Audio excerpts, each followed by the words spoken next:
여러분, 오늘도 이렇게 뵙게 돼서 반갑습니다.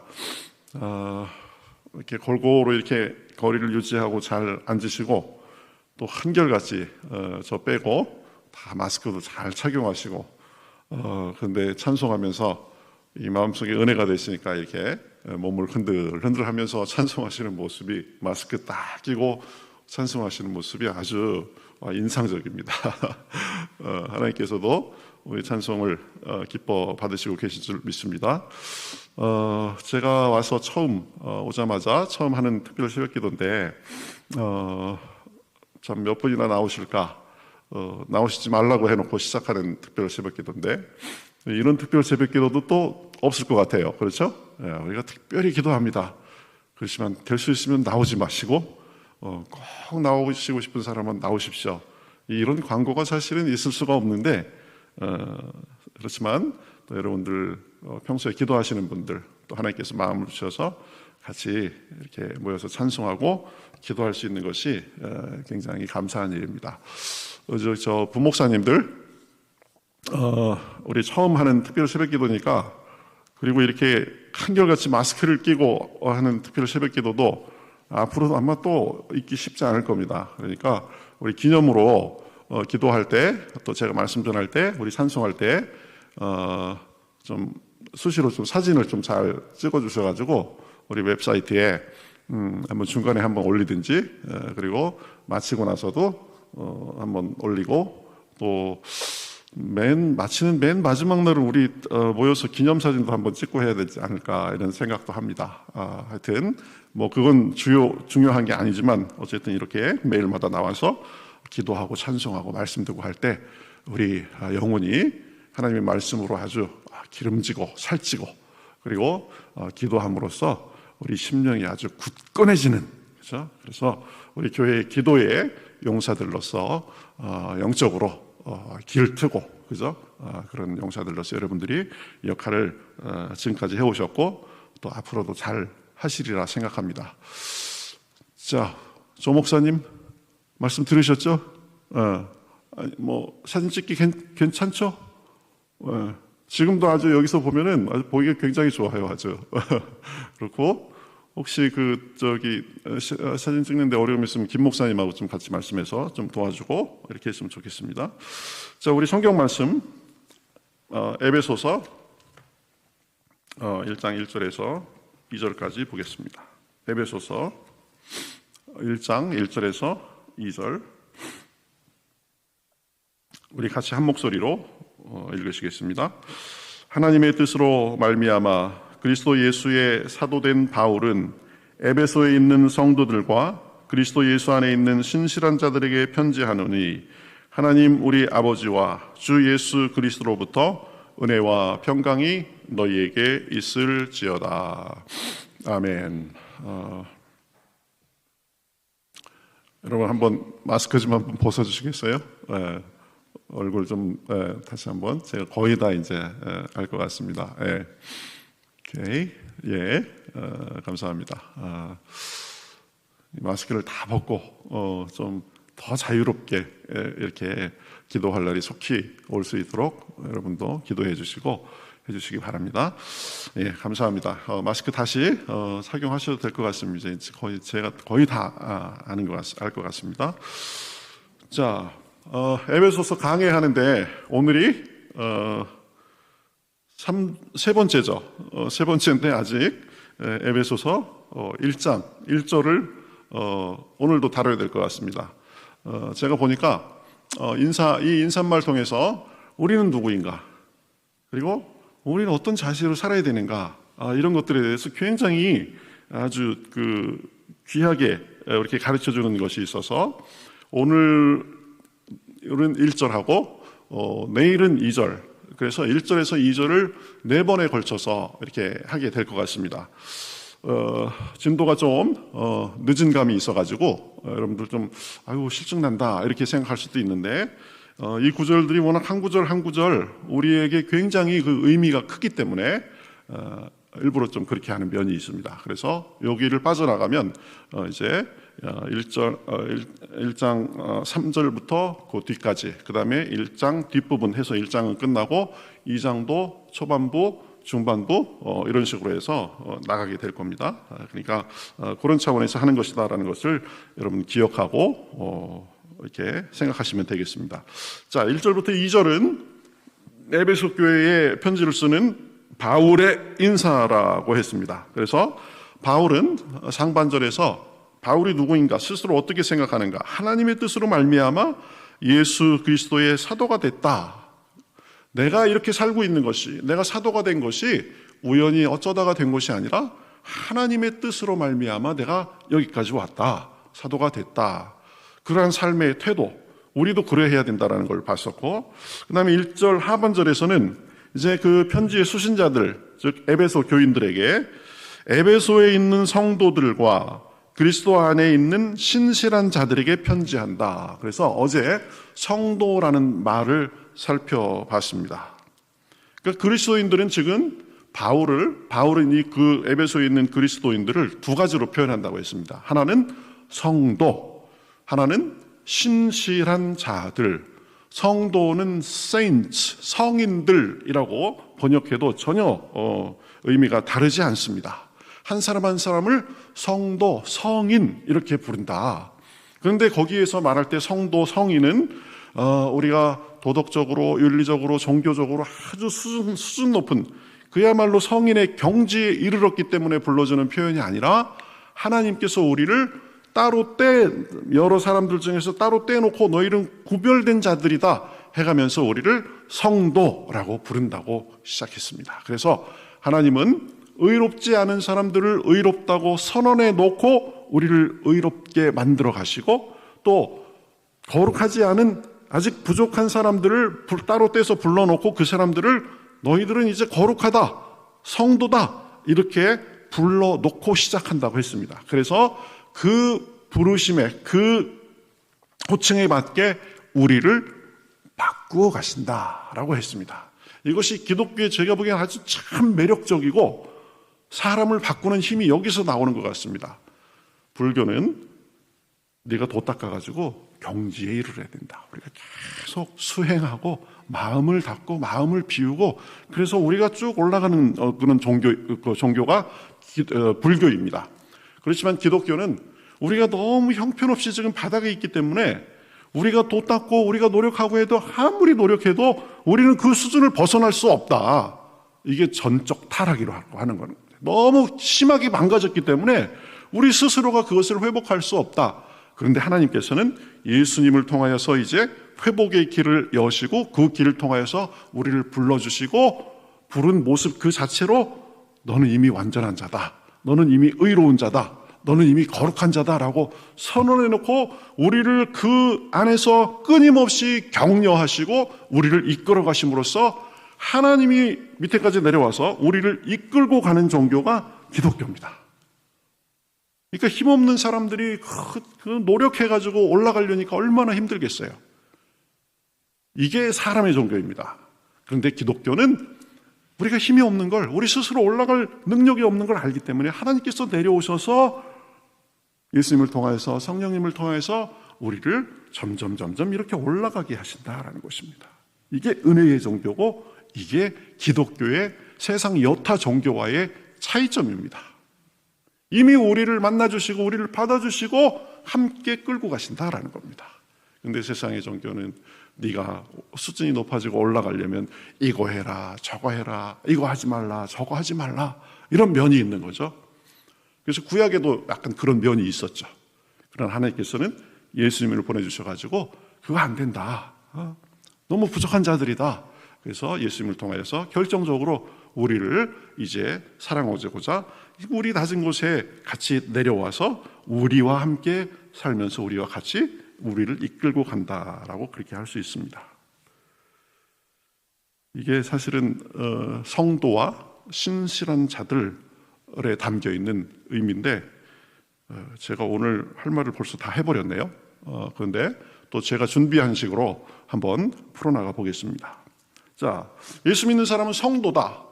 그리고 예수 믿는 사람은 신실한 자들이라고 이렇게 표현했는데, 자, 신실하다, 신실한 자들이다라는 말은 믿을 만한 사람, 그 사람 참 신실한 사람이야. 우리가 그 사람 참 믿을 만해. 이런 표현을 하죠. 그런 의미에서 믿을 만하다라는 것입니다. 믿을 만한 사람, 이런 의미도 있고, 또 하나님께 대한 신실한 믿음을 가진 사람, 이런 표현이 있습니다. 그러니까 신실한 사람, 그리고 하나님에 대한 믿음을, 좋은 믿음을 가지고 있는 사람, 이렇게 볼 수 있는데 둘 다 우리가 포함된다고 볼 수 있습니다. 여러분, 우리가 어떻게 신실한 사람이 될 수 있을까? 우리가 원래 좀 괜찮고 고상한 가능성이 있어가지고 우리에게 뭔가 그래도 고운 매력 있는 구석이 있어서 아닙니다. 성경에 보면 사람은 다 타락하고 죄에 물든 그런 사람입니다. 정도 차이는 조금 있을 수 있지만 하나님의 기준으로 보면 50보 100보입니다. 여러분, 50보 100보라는 말이 무슨 말인 줄 알죠? 옛날에 전쟁을 하면서 전쟁에서 이제 한 나라가 패합니다. 그러니까 그 나라에 속한 군인들이 도망가기 바쁩니다. 막 걸음아 나살려라고 도망가기 바쁩니다. 그런데 어떤 사람이 도망가다가 보니까 자기보다 저 앞에 도망가는 사람이 있어요. 그러니까 그 사람 보고 이 비겁한 사람은 어떻게 그렇게 앞에서 그렇게 걸음아 나살려라고 도망가냐 그럽니다. 그러니까 앞에 가던 사람이 그 얘기를 듣고 뭐라 그래요? 당신이나 나나 도망가기는 50보 100보 차이다. 그래서 50보 100보죠. 같이 도망가는 입장이면서 조금 더 자기보다 더 앞서서 도망간다고 그 사람 참 그렇다 하면서 자기는 안 그런 척. 이게 사람의 마음이다라는 거죠. 사람은 고운 구석이 없습니다. 사실은 성경적으로 보면 그렇습니다. 이미 너무 망가져 있고 타락해 있어서 그렇습니다. 그런데 하나님에 대한 신실한 믿음을 통해서 그분을 따르고 그분의 사랑과 신실하심을 경험하다 보면 우리가 어느덧 그분을 닮게 되고 그래서 그분같이 조금씩 변해가더라라는 것입니다. 우리가 주님을 믿으면 믿을수록 알면 알수록 그분이 얼마나 신실하신 분인지를 경험하게 됩니다. 얼마나 믿을 만한 분인지, 그리고 그 약속을 한 번 하시면 그 약속을 얼마나 성실하게 이루어 가시는 분이신지, 얼마나 말을 바꾸지 않고 책임을 지는 분인지, 얼마나 좋은 분인지 우리가 그분을 경험해서 알게 되더라는 겁니다. 그래서 구약에 보면 이런 표현이 있죠. 너희는 여호와의 선하심을 맛보아 알지어다. 우리가 하나님을 알고 하나님에 대한 그 사랑에 잠겨서 그분의 이끄심을 따라서 이렇게 살다 보니까 하나님이 우리에게 체득되고 경험되고, 와, 하나님이 나를 이렇게 대해주시네? 하나님은 정말 이런 분이구나라는 것을 맛을 봐서 알게 돼요. 그래서 하나님이 얼마나 좋은 분이고 얼마나 신실하신 분인지를 알게 된다는 것입니다. 제가 이 찬양을 알게 된 것은 지금부터 거의 한 25, 6년 전인 것 같아요. 근데 가사를 생각하면 그때도 이 가사가 참 좋았습니다. 근데 지금도 요즘도 가끔 새벽 기도하고 제 은혜가 충만하고 그럴 때 이 찬양이 그냥 나와요. 뭐냐면 제가 한번 불러보겠습니다.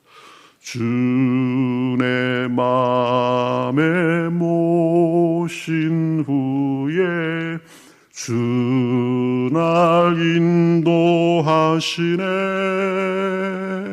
주께 내 맘 드린 후에 더욱 섬길수록 더 귀한 주님, 더욱 섬길수록 더 귀한 주님, 더 사랑할수록 주 날 사랑해. 매일 내 맘에 기쁨이 넘치네. 더욱 섬길수록 더 귀한 주님. 여러분, 이 찬양 아시던 분 있으세요? 한 분도 없으세요? 이 찬양 언제 같이 배우고 우리가 좀 더 자유로워지면 그런 시간 가졌으면 좋겠습니다. 주 내 맘에 모신 후에 주날 인도하시네. 주께 내 맘 드린 후에 주님을 섬기기 시작했는데 더욱 섬길수록 더 귀한 주님. 기가 막힌 가사인 것 같아요. 그래서 더욱 섬길수록 더 귀한 주님, 더 사랑할수록 주날 사랑해. 그래서 그분과 동행하는 삶 속에 매일매일마다 내 마음속에 기쁨이 넘치네. 그래서 더욱 섬길수록 귀한 주님, 지금까지 섬겨오면서 그 사랑을 받고 그 받은 귀함과 은혜가 너무 큰데 하루 이틀 3일 1년 2년 3년이 더 지나면 얼마나 그 하나님의 더 많은 사랑을 받고 더 귀한 은혜와 능력을 받고 내 삶에 그 참 아름다운 사랑 이야기가 더 펼쳐질까. 이걸 생각하면 머리가 쭈삣쭈삣 서는 겁니다. 내 1년 후 2년 후 3년 후 모습은 어떨까?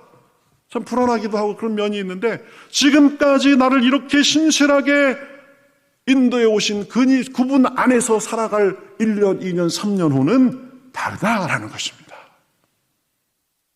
더욱 섬길수록 더 귀한 주님, 더 사랑할수록 주날 사랑해. 매일 내 마음에 기쁨이 넘치네. 더욱 섬길수록 더 귀한 주님. 여러분, 이런 고백이 여러분의 삶 가운데 날마다 더 풍성하게 넘치기를 주님의 이름으로 축원합니다. 여러분, 사람은 변덕도 부리고 가까이 갈수록 냄새나는 구석도 있고, 그렇죠? 때로는 오해도 생기고, 때로는 자기 이속 때문에 그간의 관계를 그냥 싹 무시하고 그럴 때도 있습니다. 여러분 아마 인생을 40-50년 이렇게 살다 보면 몇 번은 경험하게 됩니다. 야, 이게 사람이 이래서 이게 그렇구나. 그 쓰라림도 겪고 아픔도 겪고 그럽니다. 그런데 나만 그럴까? 얘기 들어보면 다 몇 번씩의 그런 아주 쓰라린 경험이 있습니다. 사람으로 인하여서, 가까운 사람으로 인하여서, 먼 사람으로 인하여서. 그런데 그거 이상한 거 아닙니다. 보면 원래 인간은 그런 거입니다.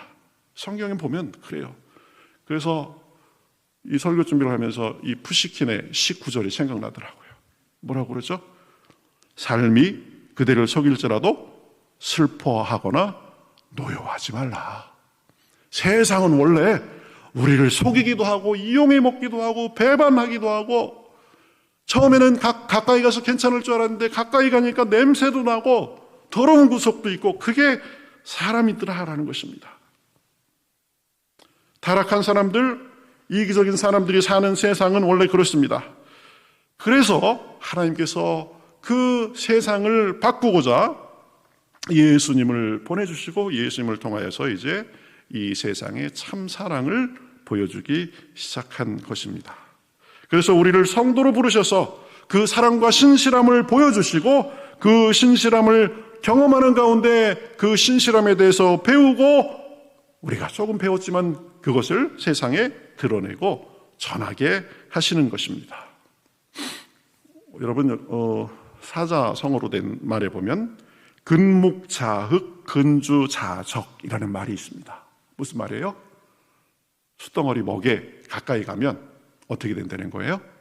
점점 검어진다. 근주자적, 빨강색이 있는 그런 것들에 자꾸 가까이 가서 어울리면 어떻게 된다? 빨강색이 된다. 그래서 우리가 누구하고 매일매일 시간을 보내느냐, 누구하고 가까운 그런 관계를 가지고 지내느냐에 따라서 그 대상과 우리가 비슷해진다라는 것입니다. 근묵자흑 근주자적. 그런데 우리가 가까이 지내는 분, 우리가 매일매일마다 동행하는 분, 이렇게 아침마다 일어나서 먼저 첫 새벽부터 대하는 분이 누구예요? 하나님. 그러니까 우리가 날마다 하나님과 가까이 할수록 우리는 누구를 닮게 돼 있는 거예요? 하나님을 닮는 겁니다. 이게 신앙생활의 비밀이에요. 보면 나는 원래 더럽고 오물이 묻고 그런 존재였는데, 희고 흰 맑고 맑은 아주 지고지순한 그런 존재인 하나님을 만나면서 하나님과 동행하다 보니까 내가 점점 하나님을 닮아서 깨끗한 사람이 되더라라는 것입니다. 수준 높은 사람이 되더라라는 것입니다. 차원이 점점 달라지더라라는 것입니다. 제가 그런 것 같아요. 저는 20대 초중반에 하나님을 인격적으로 만났습니다. 부족한 점이 많지만. 그래서 아이들을 키우면서 이게 아이들을 오냐오냐만 하면은 버릇 나빠지고 안 좋잖아요. 그래서 또 아빠가 아주 엄하게 하고 정말 무섭게 하고, 제가 자라던 세대까지만 해도 그랬잖아요. 보면 부모님은 아주 엄하고 무섭게 하고, 그래서 나도 좀 애들을 제대로 키우려면 내가 이렇게 키우면 안 되는데 좀 단호하게 하고 아주 그냥 한마디 하면은 때로는 꼼짝도 못하게 하고 이래야 되는데, 마음을 때로는 아주 다잡아 먹습니다. 내가 얘들을 정말 괜찮은 애들을 키우기 위해서는 내가 좀 독해져야 이런 생각을 합니다. 그러다가도 그런데 애들에 대해서 그렇게 할 수가 없어요. 보면 왜 그러냐면, 아니 나는 하나님에 대해서 뭐 제대로 한 것도 없고, 하나님은 날마다 나를 받아주시고 용납해 주시고 그랬는데 내가 왜 애들을 그렇게 대해야 되는가, 이런 생각도 하고, 내가 받은 사랑으로 인해서 내가 그 사랑 때문에 뭐 삐뚤어지고 그런 것이 아니라 오히려 마음이 안정된 가운데 하나님이 그 사랑 안에서 성장해 온 그런 것도 있고, 그래서 웬만하면 그냥 애들이 해달라는 것 전 거의 뭐 오냐오냐 하면서 키우는 것처럼 거의 다 해줍니다. 그리고 잘못해도 크게 야단을 못 치겠어요. 물론 마음 먹고 야단도 치고 합니다. 근데 한번 야단 치려면 아주 마음을 먹어야 돼요. 그리고 웬만하면 그 아이들을 최대한 그래도 존중해주고 자유를 주고 같이 친구처럼 지내고 그러려고 노력하는 것도 아니고, 그런데 그냥 그렇게 돼가지고 좀 내가 애를 잘 키우는 건가 못 키우는 건가 가끔씩 이렇게 헷갈릴 때가 많이 있습니다. 그런데 감사한 것은 그렇게 키우니까 애들이 삐뚤어지고 자기 마음대로 하고 막 방종하고 이런 것이 아니라 잘 크고 있어요. 보면 하나는 대학생이 되고 지금 중학생인데 잘 크고 있습니다. 저희 애들은 사춘기를 모르고, 큰애는 이제 딸인데 걔는 뭐 워낙 그래서 그런지 사춘기를 모르고 지나가고 보니까 중2병 이런 얘기도 있더라고요. 우리는 전혀 그런 거 모르고 지냈습니다. 그리고 남자애가 지금 중2가 되는데 얘가 조금씩 사춘기 끼가 생기려고는 하는 것 같은데 뭐 얘도 크게 뭐 사춘기 뭐 안 겪고 지나지 않을까 생각합니다. 제가 잘 키우는 건지 못 키우는 건지는 잘 모르겠어요. 그런데 어쨌든 제가 너무 사랑을 받은 게 너무 좋아가지고 아이들한테도 이상하게 그렇게 그냥 하게 되더라라는 것입니다. 누가 나한테 잘못하고 서운하게 하고 마음에 참 그런 것이 있고 그래도 그거 다 이렇게 내 마음속에 꽁 하고 있고 그렇게 잘 안 되더라라는 것입니다. 물론 서운한 순간도 있고 그것 때문에 아프기도 하고 하지만 하나님으로 인하여서 내가 용서하고 참고 그렇게 되더라라는 것입니다. 여러분, 이것이 신앙생활에 있어서 중요한 것이 아닌가 생각합니다. 우리가 잘나고 우리가 뭐 대단하고 그래서 신실한 사람들이 되는 것이 아니라 신실한 하나님과 가까이 하면서 그 신실함을 경험하다 보니까 우리의 수준이 점점 하나님의 수준으로 가더라라는 것입니다. 여러분, 오늘도 기도하면서 저는 이것이 부족합니다. 제 성격에 이것이 부족합니다. 우리 가정에 이것이 부족합니다. 제 삶에 이런 게 부족합니다. 하나님께 아뢰는 가운데 하나님께서 그것에 대해서 우리를 위로해 주시고 용기해 주시고 격려해 주시는 그런 하나님의 사랑에 푹 잠길 수 있기를 바라겠습니다. 그러면 우리가 그 사랑을 정말 맛보아 알아서, 그래서 우리 생각이 변하고 우리 태도가 변하고 우리를 때로는 힘들게 하는 그런 사람들, 또 우리가 매일마다 겪는 사람과 일에 대한 태도가 점점 신실하게 바뀔 수 있음을 믿습니다. 좀 길어졌는데요, 제가 오래전에 어떤 순교자에 관한 글을 읽다가 제가 마음속에 너무 충격을 받았습니다. 초대교회에 많은 사람들이 순교를 당했죠. 원형 경기장에서 그 사나운 짐승들의 밥이 되고 그런 경우도 참 많이 있습니다. 많은 사람들이 그냥 죽는 모습을 가지고 즐기는 그런 데 있어서 희생제물이 된 거죠. 어떤 사람이 있었는데 이 사람은 이제 순교자가 될 판이었습니다. 내일이면은 사자에게 던져져서 먹힐 그런 순간입니다. 여러분, 믿음이 있다고 하지만 얼마나 두렵고 떨렸겠습니까? 그냥 죽는 것도 아니고 짐승에게 완전히 갈갈이 찢겨서 죽게 생겼는데, 그런데 그 사람은 그 전날 내일은 내가 순교하는 날이구나 생각하고 몸을 깨끗하게 단장합니다. 그리고 머리를 곱게 이렇게 아주 단장합니다. 그리고 그 다음날 아침이 됐습니다. 아침에 미리 일어나서 하나님 앞에 기도합니다. 하나님, 제가 오늘은 드디어 하나님 앞에 가는 날입니다. 제가 이렇게 비참한 모습으로 갈 수 있지만 하나님, 저를 도와주셔서 죽는 순간에 품위 있게 죽을 수 있도록 도와주십시오. 두렵겠지만 제가 그 고통을 기꺼이 받아들이고 정말 하나님을 믿는 사람이 죽는 모습이 어떤가를 나타내며 죽게 해주십시오. 이렇게 기도했다고요. 이 대단하다 정말. 어떻게 그럴 수 있었을까? 신실하신 하나님에 대한 경험이 너무 많기 때문입니다. 내가 비록 그 사자의 입에 물려 갈갈이 찢겨 죽을 운명이지만 그러나 지금까지 나를 신실하게 지켜오신 하나님께서 그 순간에도 함께 하실 것이다. 내가 죽음의 순간에도 나를 그렇게 신실하게 지켜주시고 동행해 오신 그 하나님의 그 영광을 가리거나 하나님의 믿는 자로서의 죽는 모습이 추하면 안 된다. 이것만 잘 통과하면 내가 그토록 꿈에도 구리던 하나님을 볼 잠시 고통의 관문에 지나지 않기 때문에 이 기가 막힌 신앙입니다. 왜 그 사람이 자기 목숨이 중하지 않아서 짐승에게 물려서 죽는 그 고통이 괴롭지가 않아서요? 힘들지가 그게 아닙니다. 그렇죠? 그 하나님에 대한 신실함으로 평생 살아온 그 사람의 성품과 모습이 죽으면서도 자기 몸을 정결하게 하고 머리를 빗어넘기고 죽는 순간이 하나님의 아름다우심, 하나님의 신실하심을 가리지 않는 시간이 될 수 있도록 해달라고 기도한 것입니다. 여러분, 우리가 어떻게 그러한 경지에 갈 수 있을까요? 물론 우리 연약해서 아무나 그런 경지에 갈 수는 없다고 생각합니다. 그렇지만 우리 삶 속에서 그러한 모습을 가지고 살 수 있다고 생각합니다.